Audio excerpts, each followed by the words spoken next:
कहानी है रतनपुर गांव की, जहां पर प्रकाश नाम का एक व्यक्ति रहता था जो काफी दिनों से जेल में था। उसके एक दोस्त ने उसे धोखे से जेल भेज दिया था। जेल में काफी दिन बीत जाने के बाद एक दिन। क्या बड़ू, क्या हाल है? मैं काफी दिनों से देख रहा हूँ तुम बड़े चुप चुप और शांत से रहते हो भाई। वैसे तुम दिखने में चोर तो नहीं लगते, दिखने में तो काफी अच्छे भले इंसान लगते हो। भाई क्या हुआ बिड़ू, जरा बताना चाहोगे मुझे? जेल में बैठे उस दूसरे चोर के पूछने पर प्रकाश कुछ देर के लिए चुप ही रहता है। कोई बात नहीं बिड़ू, अगर तुम नहीं बताना चाहते तो कोई बात नहीं। मुझे तो वैसे लगा कि तुम्हें पूछना चाहिए भाई, तुम बड़े परेशान से लग रहे थे, इसलिए मैंने पूछा भाई। कोई बात नहीं। क्या बताऊं दोस्त, किस्मत ने मेरे साथ ऐसा मजाक किया है कि अब किसी को बताने की हिम्मत ही नहीं होती। अगर फिर भी तुम सुनना चाहते हो तो सुनो, मैं तुम्हें अपनी सारी कहानी बताता हूँ कि मेरे साथ आखिर हुआ क्या है। और प्रकाश ने बताया कि उसका दोस्त जो उसके साथ फैक्ट्री में काम करता था, उसने कई बार फैक्ट्री में सामान में गड़बड़ी की थी। प्रकाश ने उसे कई बार समझाया लेकिन वह नहीं माना और उल्टा एक दिन उसने ही प्रकाश को पैसों की चोरी के इल्जाम में जेल भेज दिया। उसने बताया कि उसने सब लोगों को विश्वास दिलाने की कोशिश की कि उसने चोरी नहीं की है, लेकिन किसी ने उसकी बात नहीं मानी और उसके गांव की पंचायत ने भी उसकी एक बात नहीं सुनी। तुम्हारे साथ तो बहुत बुरा हुआ बिड़ू, तुम्हारी किस्मत ही खराब है, तुम्हें इतना बुरा दोस्त मिला। लेकिन घबराओ मत बिड़ू, मैं चोर जरूर हूँ बिड़ू, लेकिन दोस्ती में कभी मैंने ऐसे धोखेबाजी नहीं की। और तुम भरोसा रखो भगवान पर, अच्छे इंसानों के साथ भगवान कभी बुरा नहीं होने देता बिड़ू। तुम घबराओ मत, मैं तुम्हारे साथ हूँ। मैंने इतनी ईमानदारी और मेहनत से इतने साल उस फैक्ट्री में काम किया, लेकिन उन्होंने इस बात की बिल्कुल भी परवाह नहीं की। मैंने अपनी पंचायत से भी बोला कि मैं निर्दोष हूँ, लेकिन उन्होंने मेरी एक बात नहीं मानी और मेरे माथे पर चोर का ठप्पा लगाकर मुझे जेल भेज दिया। और आखिर कुछ समय बाद उन दोनों की सजा खत्म हो जाती है और जेलर उन्हें आगे से कोई गलत काम ना करने के लिए बोलता है। सुनो भाई, तुम दोनों की सजा पूरी हो चुकी है, ठीक है? अब तुम जा सकते हो। अब ध्यान रखना, कोई और कांड मत करना, वरना सीधे जेल में फेंक दूंगा, ठीक है?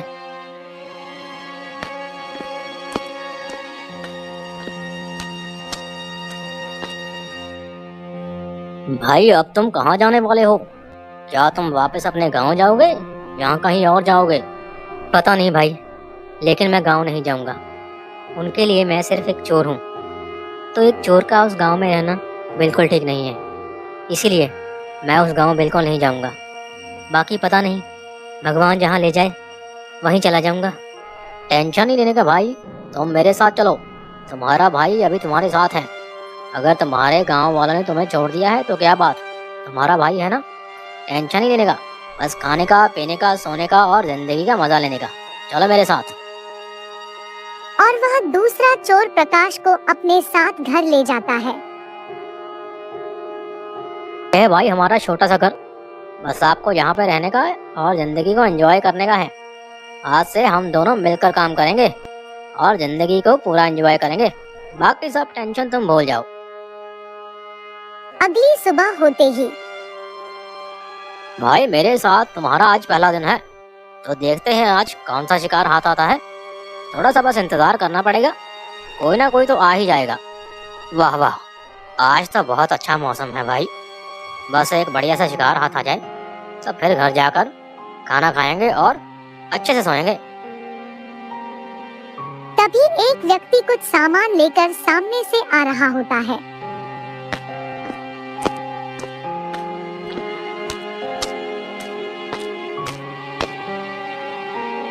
अबे ओ बड़ाऊ, जो भी है तेरे पास जल्दी से निकाल दे, टाइम नहीं खोटी करने का, ठीक है? और निकलता बन यहाँ से, चल चल जल्दी निकाल। अरे वाह भाई वाह, आज तो अच्छा माल हाथ लगा है भाई। भाई तुम्हारे साथ आज पहला दिन क्या कमाल का लगा है। मजा आ गया भाई, मजा। क्या बोलते हो बिड़ू, अब खाना खाना है या फिर कोई और शिकार देखना है? भाई मुझे तो बहुत भूख लगी है, तुम बताओ भाई क्या चाहते हो? हाँ दोस्त, घर ही चलते हैं, मुझे भी बहुत भूख लगी हुई है।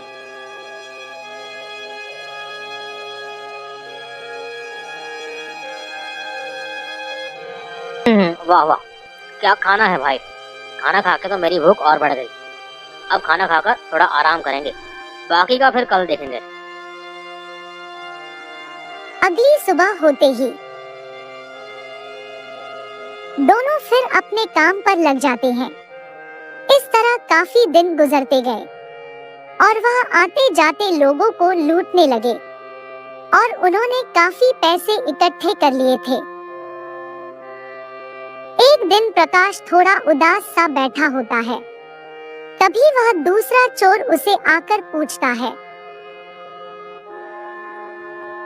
क्या हुआ भाई, बड़े परेशान से लग रहे हो? अरे क्या हुआ, बताओ बताओ।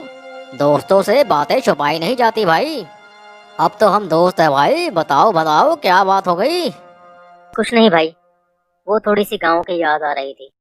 पता नहीं क्यों कुछ दिनों से गांव जाने का मन कर रहा था। क्या भाई, तुम भी क्या आदमी हो।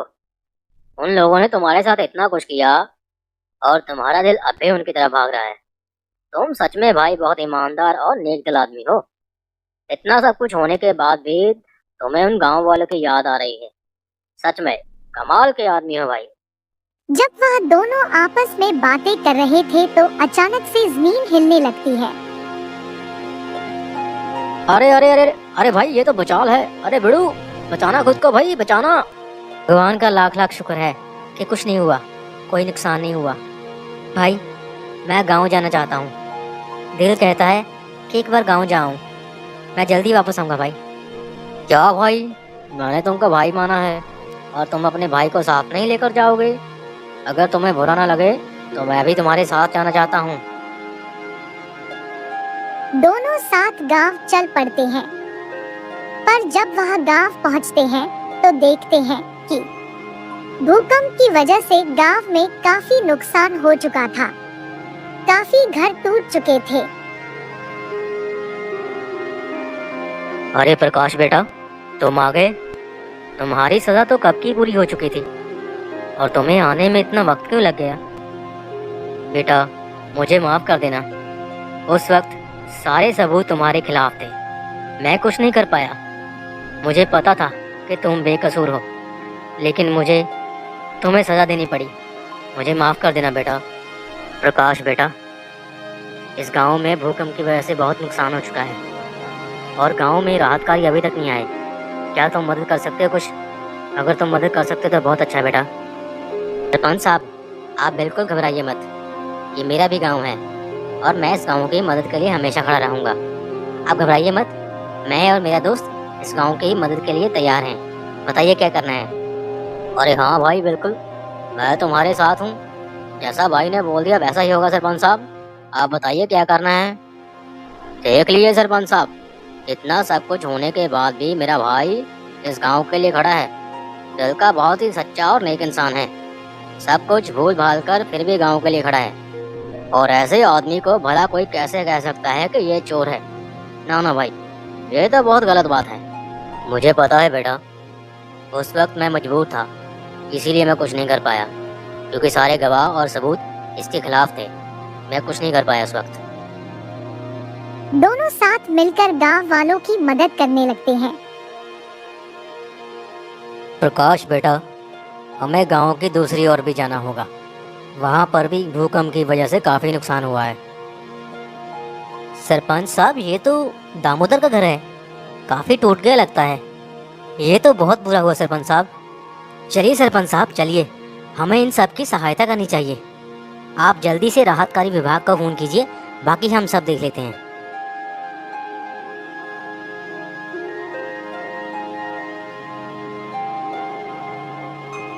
ये घर दामोदर का है, लगता है उस मलबे के नीचे कोई है। चलो भाई देखते हैं।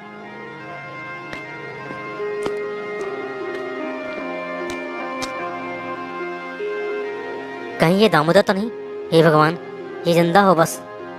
तभी वह दोनों किसी तरह दामोदर को उन पत्थरों से बाहर निकालते हैं। भाई जल्दी से एम्बुलेंस बुलाओ, लगता है इसकी सांसें चल रही हैं। उठो दामोदर, उठो उठो दामोदर। अरे अरे अरे, ये तो दामोदर है। क्या हुआ बेटा, ये ठीक तो है ना? बच जाएगा ना ये? जी सरपंच साहब, इसकी सांसें चल रही हैं। मैंने अपने दोस्त को भेजा है कि वो एम्बुलेंस ले आए।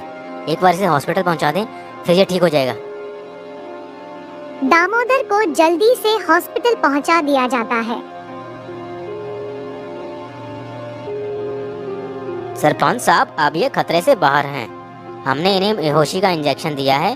थोड़ी देर तक इन्हें होश आ जाएगा। तब तक आप थोड़ा सा इंतज़ार कीजिए, उसके बाद आप इन्हें मिल सकते हैं। बहुत बहुत शुक्रिया डॉक्टर साहब, आपने इसकी जान बचाई। भगवान का लाख लाख शुक्र है कि इसकी सांसें चल रही थी और ये बच गया। सभी लोग दामोदर के होश में आने का इंतजार करने लगते हैं।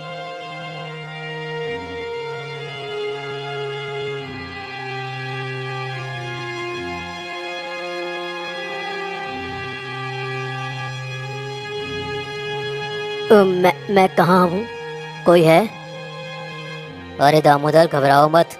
तुम हॉस्पिटल में हो और बिल्कुल ठीक हो और सही सलामत। अरे प्रकाश, तुम हॉस्पिटल में? अरे भाई प्रकाश हॉस्पिटल में इसलिए है क्योंकि उसने तुम्हारी जान बचाई है। अगर वो तुम्हें सही सलामत पत्थरों से ना निकालता तो आज तुम हॉस्पिटल नहीं सीधा ऊपर होते। अरे भाई, इतना सब कुछ होने के बावजूद भी उसके दिल में तुम्हारे लिए कोई भी वैर नहीं है। क्या सच में प्रकाश ने मेरी जान बचाई? इतना सब कुछ होने के बावजूद भी प्रकाश ने मेरी जान बचाई। प्रकाश, मुझे माफ़ कर देना। मैंने तुम्हारे साथ इतना बुरा किया, इसलिए मैं तुमसे माफ़ी भी नहीं मांग सकता। जी हाँ सरपंच साहब, उन पैसों की चोरी में प्रकाश का कोई हाथ नहीं था। वो सब मेरा ही किया धरा था। इसीलिए आज भगवान ने मुझे ये सज़ा दी है। दामोदर, तुम दुखी मत हो, तुम बस आराम करो। डॉक्टर ने तुम्हें आराम करने के लिए बोला है, ठीक है? तुम चिंता मत करो, सब ठीक हो जाएगा मेरे भाई। प्रकाश बेटा, हमें भी तुम माफ़ कर देना। मैं सारे गांव वालों की तरफ से तुमसे माफ़ी मांगता हूँ। हमें तुम्हारी सच्चाई पर भरोसा करना चाहिए था। सरपंच साहब, जो हुआ उसे भूल जाइए, खुद को मत कोसिए। मुझे आप सबसे कोई शिकायत नहीं है। कुछ दिनों बाद दामोदर के ठीक होते ही दामोदर पूरी पंचायत और गांव के सामने अपनी गलती मान लेता है और सबके सामने प्रकाश से माफी भी मांगता है। माफ़ी तो प्रकाश से मैं भी मांगना चाहता हूँ। मैंने भी उसके साथ बहुत गलत किया है। इतने सालों तक उसने मेरी फैक्ट्री में काम किया, लेकिन मुझे उस पर विश्वास करना चाहिए था। मुझसे भी गलती हुई है प्रकाश, मुझे माफ़ कर दो।